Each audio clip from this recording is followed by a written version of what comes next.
Wataka kufahamu kidogo mawili matatu bwana ya Simba kiongozi. Okay. Kikosi mara baada ya ligi kusimama, kikosi kipo katika mchakato wa aina gani, Ahmed Ally? Kwa sasa timu yetu iko mapumziko mara baada ya kumaliza mchezo wetu wa ligi kuu ya NBC dhidi ya Azam. Wachezaji tumewapa mapumziko, watarejea tena katika uwanja wa mazoezi tarehe 28 ya mwezi huu wa 12. Okay, na tumeshuhudia kwamba tumesikia kumekuwa na kikao cha uongozi kujadili masuala mbalimbali. Kile kuwepo? Sina hakika na hilo. Sina hakika na hilo. Wewe ndio msemaji mkuu, wewe ndio afisa habari mkuu wa klabu hiyo, meneja wa habari. Ni kweli? Sasa kwa nini usifahamu? Mbona picha tumeziona mtandaoni? Sasa kumbe picha umeziona sasa tena unaniuliza mimi hivi. Na umejiridhisha vipi kama picha ni za jana? Kwa kulikuwa hakuna kikao. Maana mimi idara yangu haijaenda kupiga hizo picha. Kweli. Okay, mchakato wa kocha mkuu ukoje mpaka hivi sasa, Ahmed Ally? Mara baada ya ligi kumalizika, kwa maana ya kusimama na wachezaji kupewa ruhusa ya mapumziko na wengine kwenda kujiunga na timu zao za taifa kwa ajili ya michuano ya AFCON.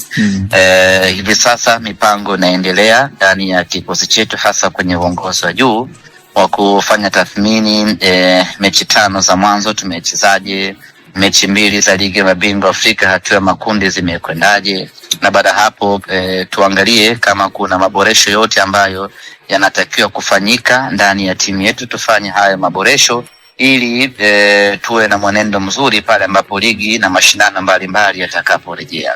Kwa sasa tupo kwenye mchakato wa kuangalia ni mwalimu gani sahihi anatofaa ndani ya timu yetu kwa kupitia maombi mbalimbali ambayo yamewasilishwa kwetu, lakini vile vile kwa kuangalia makocha ambao wapo katika timu nyingine ni mwalimu gani ambaye anatufaa, na baada hapo tuje tufanye maamuzi kwa ajili ya kuja kuiongoza timu yetu.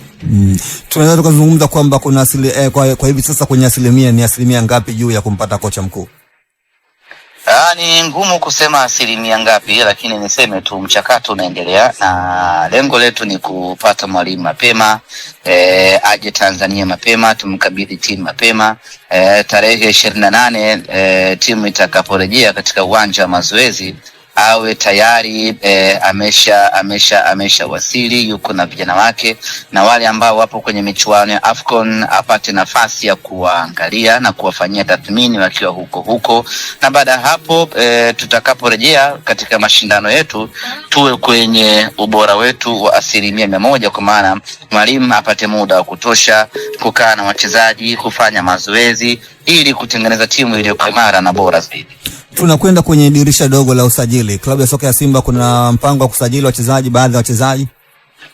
Bado sijapewa jumuisho hayo na viongozi wangu kutokana na ripoti ambayo ameipata ya kiufundi, kama kuna usajili, kama kuna chochote ambacho kitafanyika kwenye upande wa dirisha dogo. Lakini kikubwa ni kwamba lazima kwanza tufanye hiyo tathmini, tujiridhishe kama kuna sehemu panahitaji ongezeko la mchezaji, na baada hapo tutaingia sokoni kutafuta huyo mchezaji husika.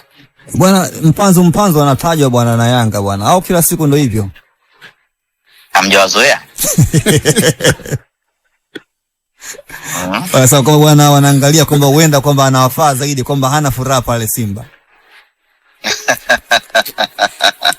Basi sawa. Sawa. Kwa hiyo waendelee kumtamani. Waendelee, ruksa. Kutamani na ruhusiwa. Okay. Na Wanasimba, kipi ambacho ungependa kuambia kwa hivi sasa mara baada ya kutoka kwenye maumivu ya kufungwa? Ungependa kuambia nini? Kwanza ni wape pole, ama tujipe pole kwa kupata matokeo mabaya dhidi ya Azam FC. Lakini ukweli ni kwamba hatuko vibaya kwa kiwango ambacho inavyohadithiwa ama kusimuliwa. Ukiangalia katika timu zote 16 za ligi kuu ya NBC, kila timu katika mechi zake 5 za mwanzo aidha amefungwa ama amepata sare.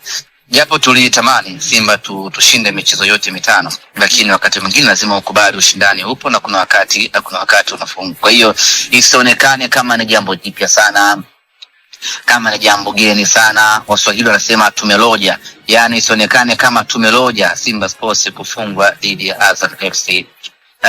Ni matokeo ya kawaida ambapo timu nyingi wamepata matokeo kama hayo. Kama si kufungwa basi walau kupata sare. Hakuna ambaye amefanikiwa kushinda mechi 5 mfululizo. Kwa Simba Sports Club kupoteza mechi moja, kushinda mechi 4 si mbaya sana. Kwa hiyo isionekane ni jambo la ajabu sana, ama ikaonekana Simba tuna matatizo makubwa, Simba tuna shida kubwa, Simba kuna changamoto kubwa, Simba kuna nini. Isionekane kuna huo ukubwa namna hiyo. Tumepoteza mchezo mmoja kati ya michezo 4 ambayo tumeshinda ndani ya ligi kuu ya NBC. Kwa hiyo kwa sasa niwaambie tu wana Simba kwamba tutulie. Tunaangalia tumekosea wapi kiufundi katika mchezo ule dhidi ya Azam. Tunajipanga, tutakaporejea tena mwezi wa kwanza hapo turejee tukiwa na nguvu iliyokuwa bora na imara zaidi. Kwa sasa makelele, shutuma, lawama haziwezi kutusaidia wala haiwezi kujenga timu yetu, zaidi ya kwamba tunawapa faida watesi wetu na tunajipotezea focus sisi wenyewe.